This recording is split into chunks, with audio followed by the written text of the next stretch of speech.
Em nome do Pai, do Filho e do Espírito Santo. Amém. Olá, meus amigos, sejam bem-vindos a este nosso canal, Sagrada Palavra de Deus. Se inscreva aqui nesse nosso canal. Iniciamos com esse pedido que nos faz tanto bem, para você acompanhar sempre as nossas reflexões do Evangelho de Jesus o Cristo. Chegamos ao segundo domingo do tempo da Quaresma. O Evangelho é de Marcos, capítulo 9, versículos de 2 a 10. No segundo domingo da Quaresma, sempre contemplamos a transfiguração de Jesus. A Quaresma é tempo de preparação para a celebração da Páscoa da ressurreição de Jesus. A contemplação da transfiguração de Jesus é a antecipação da sua glória final. Primeiro a cruz, em seguida a glória da ressurreição.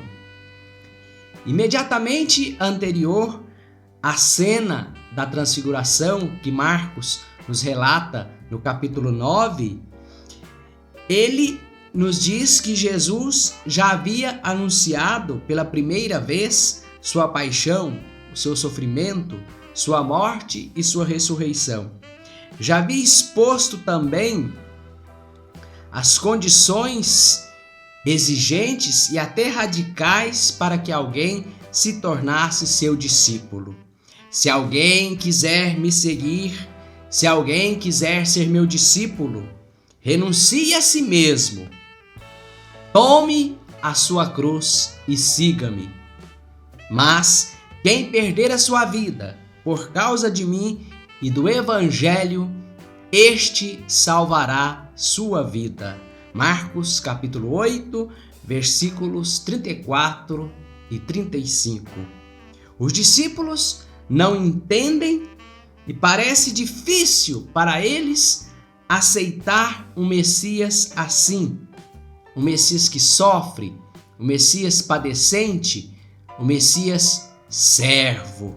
No episódio da transfiguração, 6 dias depois destes ensinamentos, Jesus tomou consigo Pedro, Tiago e João e os levou para uma alta montanha. A nota de que a transfiguração aconteceu depois de 6 dias é um recurso literário próprio do mundo semita, dos autores semitas, no qual uma ação continua por 6 dias e então, no 7º dia, ocorre o clímax da ação. Confira, por exemplo, o que se passa no livro do Êxodo, capítulo 24, versículos 15 e 16. E lembrando que o número 6 é o número imperfeito, é o número da imperfeição, e o contrário, o 7 é o número da perfeição ou o número da totalidade. Quer dizer, Jesus passou 6 dias ensinando e naquele que seria o 7º dia, chega ao clímax do seu ensinamento no episódio da transfiguração. Nós podemos dividir o relato da transfiguração de Jesus em Marcos em 3 partes. A primeira parte, a subida à montanha. A segunda parte, a visão. E a terceira parte, a descida da montanha. Na primeira parte, a subida, temos o cenário sobre uma alta montanha, que não se trata tanto de uma localização geográfica da narrativa. O que importa aqui é o simbolismo da montanha como lugar de comunhão com Deus, como lugar da presença de Deus, como lugar da comunhão com o divino. Em Marcos, o trio de discípulos, Pedro, Tiago e João, constitui um círculo íntimo de discípulos, os primeiros que foram chamados por Jesus e que o acompanharam em momentos significativos. Possivelmente também a indicação deles, dos três aqui, é para recordar, para fazer recordar que eles seriam como que as três colunas da primeira igreja, aquela de Jerusalém, como descrito por Paulo na sua carta aos Gálatas e como descrito também pelo livro dos Atos dos Apóstolos. A segunda parte, a parte da visão, nós podemos destacar 3 pontos muito importantes. Primeiro ponto, a transformação das vestes de Jesus. Os 3 discípulos veem Jesus transformado, em grego, metamorfote, transformado, transfigurado. Os 3 discípulos percebem aquela maravilha das vestes de Jesus que se tornaram resplandecentes, extremamente brancas, de alvura tal como nenhuma lavadeira na terra seria capaz de alvejar. Nos escritos judaicos e cristãos primitivos, a aparência deslumbrante significa proximidade com a glória divina, proximidade à glória de Deus. Esta luz simboliza a glória então de Jesus, simboliza a glória de Jesus, que se manifestará plenamente para todos depois da cruz, na ressurreição. Os discípulos veem Jesus conversando com Elias e Moisés. Elias é considerado no judaísmo como precursor do Messias. Moisés é o mediador entre Deus e o povo. Deus falava com Moisés face a face. Não fosse Moisés, não teria existido o povo de Israel, nem sua religião talvez. Já Elias é o profeta que salva essa religião de Israel no grande momento de crise, por volta do século 9 a.C., quando parecia que a religião dos israelitas se acabaria por causa da influência da religião pagã dos cananeus. Por isso, os judeus consideravam os 2, Moisés e Elias, como os maiores ou como as maiores personagens do Antigo Testamento, a ponto de serem considerados como símbolo e síntese da lei e dos profetas. Mais significativo ainda, tanto Moisés quanto Elias são associados a teofanias, a manifestações de Deus sobre o Monte Sinai ou sobre o Monte Horebe. E também, tanto Moisés quanto Elias eram considerados como profetas escatológicos, profetas dos últimos tempos, cujo aparecimento anunciaria o dia do Senhor. O aparecimento de Moisés, o aparecimento de Elias anunciaria a chegada do dia do Senhor Deus.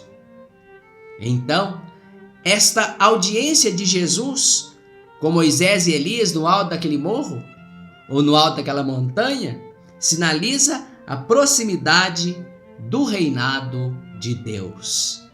Sendo assim, é certo dizer que Marcos, nesta cena da transfiguração, está descrevendo Jesus como aquele que supera os grandes profetas, Moisés e Elias. O fato de que apareçam aos discípulos conversando com Jesus é a maneira que Marcos encontrou, ou é a maneira de Marcos demonstrar que aos discípulos foi confirmada a grande importância de Jesus, de quem eles se tornaram discípulos. Jesus está na continuidade perfeita com os antigos profetas, conduzindo a lei de Moisés, a profecia, os profetas, as promessas do Antigo Testamento, as esperanças do Antigo Testamento, conduzindo tudo isso à grande plenitude, à perfeita plenitude. Jesus não está em descontinuidade com o Antigo Testamento. É o seu ponto de chegada, é a sua plenitude. Um terceiro destaque nesta parte da visão é a nuvem e a voz celeste. Enquanto os discípulos contemplam, enquanto eles estão vendo Jesus falar com Elias e Moisés, surge outra declaração da identidade de Jesus. Desta vez, de uma fonte divina. Desceu então uma nuvem, cobrindo-os com sua sombra, e da nuvem saiu uma voz: Este é o meu filho amado, escutai-o.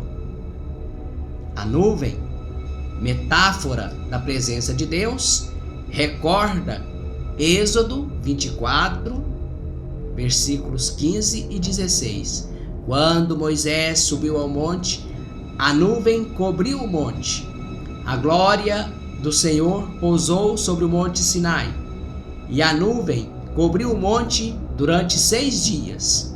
No 7º dia, Deus chamou Moisés do meio da nuvem. Veja como que os relatos são parecidos. A primeira aclamação de Jesus como filho amado de Deus foi dirigida ao próprio Jesus no batismo, Marcos 1, versículo 11. A voz celeste, naquela ocasião, disse diretamente a Jesus: Tu és o meu filho amado. Tu és o meu filho amado. A segunda é dirigida aos discípulos, aqui no episódio da Transfiguração. E é dirigida aos discípulos na segunda pessoa do plural. Este é o meu filho amado. Escutai. Escutai o que ele diz. Escutai-o. Como no Sinai, Deus se manifesta na nuvem e daí fala. Suas primeiras palavras, aqui no relato da Transfiguração, repetem aquelas que ele disse diretamente a Jesus no batismo, como afirmei agora há pouco, afirmando ser Jesus seu servo. Porém, aqui na Transfiguração se acrescenta uma ordem: escutai-o. A ordem se relaciona com as palavras anteriores de Jesus, aquelas que eu lembrei no início, aquelas palavras que provocaram a reação contundente de Pedro, que não aceitava ou não entendia Jesus como Messias servo, que iria sofrer e morrer de cruz. Se relaciona também com a alternativa entre vida e morte proposta por Jesus aos discípulos. Essa mensagem não pode ser romanceada, nem banalizada, nem posta em segundo ou último plano. Escutai-o. Jesus está certo. Seja seguidor dele de verdade e da forma como ele ensina. Seguir Jesus como ele é e seguir Jesus da maneira como ele ensina, conforme os seus ensinamentos. Jesus fez-se servo e ensinou que seus discípulos também devem ser servos uns dos outros. Quem quiser ser o primeiro, seja o último. Quem quiser ser o maior, seja aquele que serve. Eu vim para servir e não para ser servido. E assim os meus discípulos também devem viver. Depois de haver escutado Jesus falar de sua paixão e morte e das condições e exigências para segui-lo, a transfiguração de Jesus é uma espécie de amostra de sua glória futura. Serviu de experiência positiva e até experiência de incentivo para os primeiros discípulos e deve ser também para nós hoje, para os discípulos de todos os tempos. seguir Jesus servo, sendo servo como ele, para alcançar a glória da ressurreição.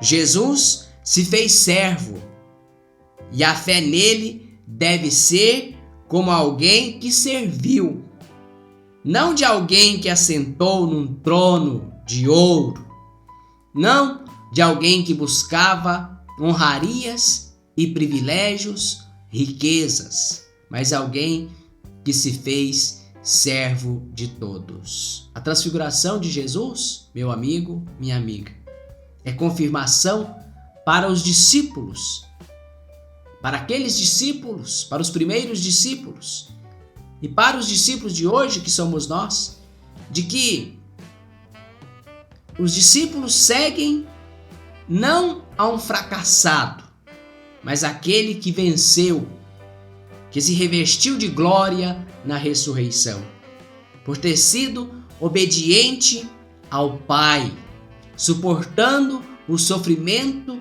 e a cruz. Jesus não foi um masoquista. Jesus obedeceu ao Pai, não sofreu por gostar do sofrimento, mas suportou o sofrimento em obediência ao Pai, para manifestar a glória de Deus e a sua glória. Suportando o sofrimento e a cruz, na ressurreição, manifestou a sua glória e a glória de Deus, para que os homens todos também pudessem, crendo em Jesus, participar da vida divina, da glória de Deus. A audição da voz celeste é também confirmação de que seguir o Messias Jesus, servo, não é uma loucura, uma insanidade, mas é seguir um projeto de salvação oferecido e dado por Deus por meio do seu Filho Jesus. E por fim, a última parte, a descida da montanha.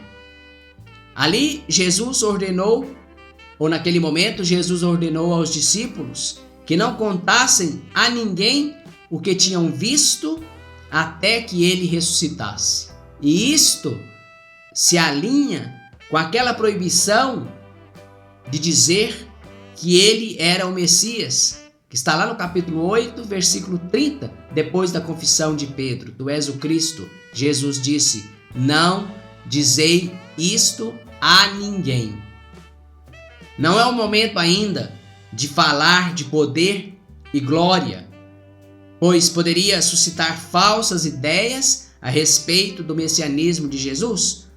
Poderiam pensar que Jesus fosse o Messias político, ou aquele Messias da esperança comum do judaísmo, Messias guerreiro, político, valente, que viria e expulsaria os romanos e sobreporia Israel sobre Roma e sobre todos os outros povos. Não é hora de suscitar falsas ideias a respeito do messianismo de Jesus.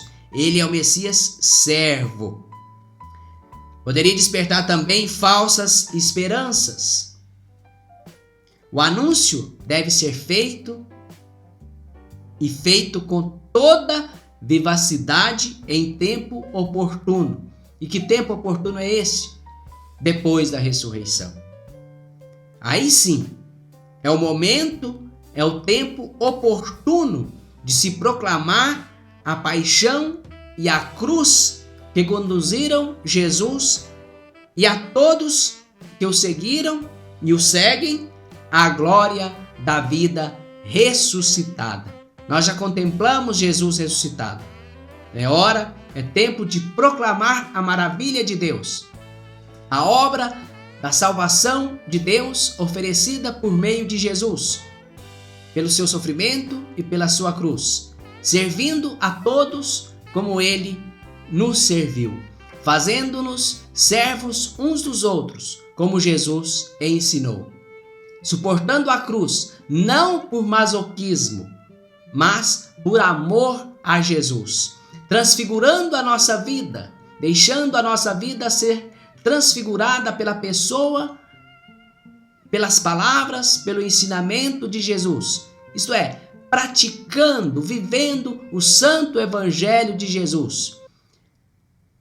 Não vivendo uma fé simplesmente intimista, uma fé apartada da vida, mas uma fé que se concretiza no dia a dia, uma fé que eu celebro na igreja, junto com a comunidade, uma fé que eu rezo, que eu proclamo com a comunidade, quando eu me encontro lá ali no templo, na igreja, mas uma fé que também é eficaz, é vivida no meu cotidiano, no meu dia a dia.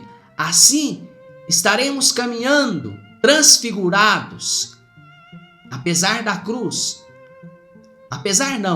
com a cruz, mas transfigurados, levando a cruz, mas transfigurados, rumo à ressurreição e proclamando assim, com a palavra e com a vida, o evangelho de Jesus e a sua ressurreição. Meu irmão e minha irmã, por fim, fica aqui o convite e o pedido da sua inscrição aqui neste nosso canal, para comigo estudar, refletir sempre o evangelho de Jesus, o Cristo de Deus, o Cristo transfigurado, o Cristo ressuscitado. Em nome do Pai, do Filho e do Espírito Santo. Amém.